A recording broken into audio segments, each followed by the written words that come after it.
Menyikapi dari kasus Nunukan, penyebab Kapolres Nunukan Kalimantan Utara AKBP Saiful Anwar menghajar anak buahnya terungkap. Saiful Anwar marah-marah karena saat Zoom meeting dengan Mabes Polri beberapa saat sebelumnya, wajahnya tidak muncul di layar.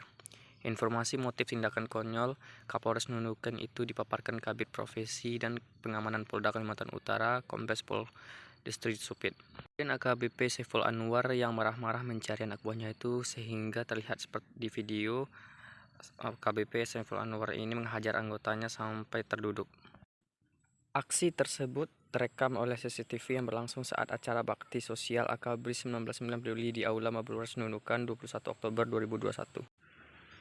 Dartoni Supit mengatakan perbuatan AKBP Saiful Anwar menghajar anak buahnya itu merupakan pelanggaran etik yang harus segera diproses. Kabid Propam akan memproses tuntas kasus ini. Karo SDM juga menonaktifkan yang bersangkutan, tuturnya. Selang beberapa waktu kemudian, Sony yang selaku yang dipukuli oleh AKBP Saiful Anwar itu keluar ataupun viral melaksanakan atau membuat video klarifikasi untuk permintaan maaf. Ada apa dengan negeri ini?